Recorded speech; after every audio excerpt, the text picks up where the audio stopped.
श्री कृष्ण लीला। परीक्षित, जब रात बीत गई और सूर्य नारायण पूर्व समुद्र से ऊपर उठे, तब राजा कंस ने मल क्रीड़ा का महोत्सव प्रारंभ कराया।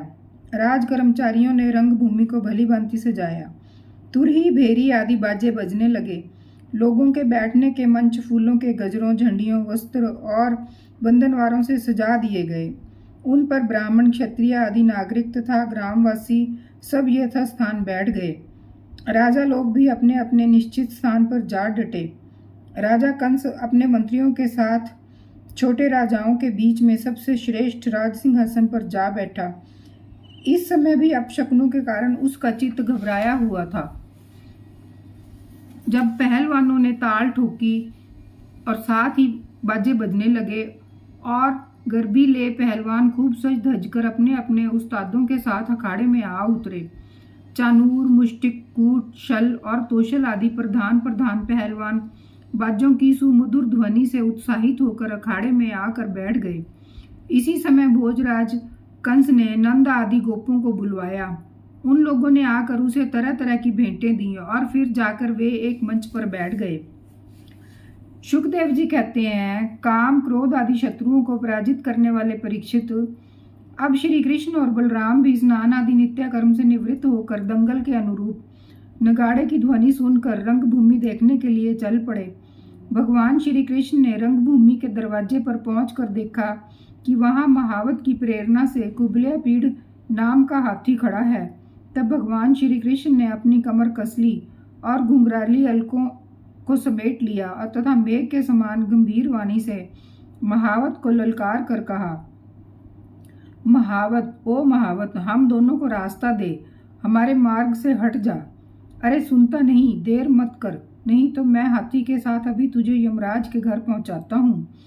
भगवान श्री कृष्ण ने महावत को जब इस प्रकार धमकाया, तब वह क्रोध से तिलमिला उठा और उसने काल, मृत्यु तथा यमराज के समान अत्यंत भयंकर कुबलयापीड़ को अंकुश की मार से क्रुद्ध करके श्री कृष्ण की ओर बढ़ाया। कुबलयापीड़ ने भगवान की ओर झपट कर उन बड़ी तेजी से सूंड में लपेट लिया, परंतु भगवान सूंड से बाहर सरक आए और उसे एक घूंसा जमाकर उसके पैरों में बीच में जा छिपे। उन्हें अपने सामने ना देखकर कुबलयापीड़ को बड़ा क्रोध हुआ। उसने सूंघ कर भगवान को अपनी सूंड से टटोल लिया और पकड़ा भी, परंतु उन्होंने बलपूर्वक अपने को उससे छुड़ा लिया। इसके बाद भगवान उस बलवान हाथी की पूंछ पकड़कर खेल खेल में उसे ही 100 हाथ तक पीछे घसीट लाए, जैसे गरुड़ सांप को घसीट लाते हैं। जिस प्रकार घूमते हुए बछड़े के साथ बालक घूमता है, अथवा स्वयं भगवान श्री कृष्ण जिस प्रकार बछड़ों से खेलते थे, वैसे ही वे उसकी पूंछ पकड़कर उसे घुमाने और खेलने लगे। जब वह दाएं से घूमकर उसको पकड़ना चाहता, तब वे बाएं आ जाते, और जब वह बाएं की ओर घूमता, तब वे दाएं घूम जाते।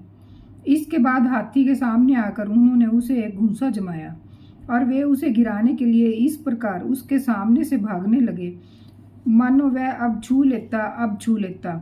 भगवान श्री कृष्ण दौड़ते दौड़ते एक बार खेल खेल में ही पृथ्वी पर गिरने का अभिनय किया और झट वहां से उठकर भाग खड़े हुए। उस समय वह हाथी क्रोध से जल भून रहा था।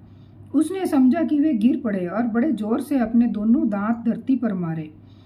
जब कुबलयापीड़ का ये आक्रमण व्यर्थ हो गया, तब वह और भी चिढ़ गया। महावतों की प्रेरणा से वह क्रुद्ध होकर भगवान श्री कृष्ण पर टूट पड़ा। भगवान मधुसूदन ने जब उसे अपनी ओर झपटते देखा, तब उसके पास चले गए और अपने एक ही हाथ से उसकी सूंड पकड़कर उसे धरती पर पटक दिया।